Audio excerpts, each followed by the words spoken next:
इसे प्राप्त करें।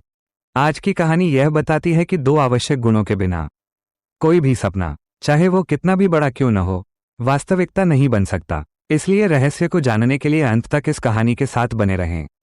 वाराणसी में बहती गंगा नदी के किनारे बसे एक शांत छोटे से शहर में एक बुद्धिमान वृद्ध व्यक्ति रहता था।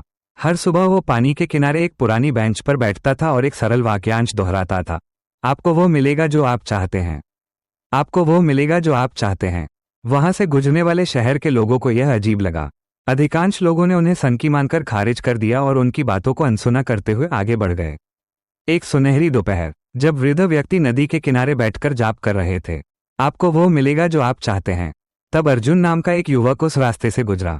वे शब्द उसके कानों में पड़े और किसी चीज ने उसे रोक दिया। जिज्ञासु और थोड़ा संशय में वो वृद्ध व्यक्ति के पास गया और पूछा, श्रीमान, क्या आपका वास्तव में मतलब है कि हम जो कुछ भी चाहें वो पा सकते हैं? यदि यह सच है तो क्या आप मुझे वो पाने में मदद कर सकते हैं जो मैं चाहता हूं? वृद्ध व्यक्ति की आंखें चमक उठीं और वे प्यार से मुस्कुराए। श्रीमान, क्या आपका वास्तव में मतलब है कि हम जो कुछ भी चाहें वो पा सकते हैं? यदि यह सच है तो क्या आप मुझे वो पाने में मदद कर सकते हैं जो मैं चाहता हूं? वृद्ध व्यक्ति की आंखें चमक उठीं और वे प्यार से मुस्कुराए। हाँ मेरे बेटे, उन्होंने कहा, मैं तुम्हारे दिल की इच्छा को प्राप्त करने में तुम्हारी मदद कर सकता हूं।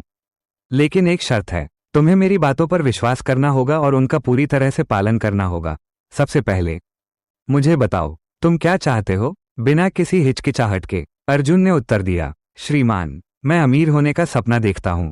मैं सोने और कीमती रत्नों का एक प्रसिद्ध व्यापारी बनना चाहता हूं जिसे दूर दूर तक जाना जाए।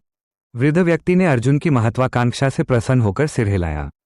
बहुत अच्छा मेरे बेटे, उन्होंने कहा, तुम्हारा सपना सच होगा। मैं तुम्हें सबसे बेहतरीन सोना और रत्न दूंगा और उनके साथ तुम अपनी कल्पना से भी बड़ी संपत्ति बना सकते हो। फिर वृद्ध व्यक्ति ने धीरे से अर्जुन की हथेली पर अपना हाथ रखा और कहा, बेटे, मैं तुम्हें दुनिया का सबसे कीमती रत्न दे रहा हूं। इसका नाम समय है। इसे कसकर पकड़ो, हर पल को संजोए और इसे कभी हाथ से न जाने दें। इस समय के साथ तुम उतनी संपत्ति बना सकते हो जितनी तुम्हारा दिल चाहता है। अर्जुन शांत खड़ा रहा, वृद्ध व्यक्ति के शब्दों के वजन पर विचार करता रहा। फिर वृद्ध व्यक्ति ने अपना दूसरा हाथ अर्जुन की दूसरी हथेली पर रखा और आगे कहा, अब दुनिया का दूसरा सबसे मूल्यवान खजाना लो, धैर्य। जब तुम अथक परिश्रम करो लेकिन कोई तत्काल परिणाम न देखो तो इस खजाने को थामे रखना। इस सच्चाई को याद रखना, धैर्य रखने वाला कोई भी व्यक्ति किसी भी चुनौती को जीत सकता है और कुछ भी हासिल कर सकता है। अर्जुन ने ध्यान से सुना। उसका हृदय वृद्ध व्यक्ति के ज्ञान से प्रभावित हो गया। उसने महसूस किया कि समय और धैर्य जीवन के सबसे बड़े उपहार थे। चुपचाप उसने खुद से एक वादा किया, उस दिन के बाद से वो कभी भी समय बर्बाद नहीं करेगा और धैर्य को मजबूती से थामे रखेगा, चाहे कितनी भी बाधा क्यों ना आए। नए दृढ़ संकल्प के साथ अर्जुन ने शहर के एक सम्मानित स्वर्ण व्यापारी के यहाँ काम की तलाश की। उसने व्यापार सीखने में अपना दिल लगा दिया, एक भी पल बर्बाद नहीं किया।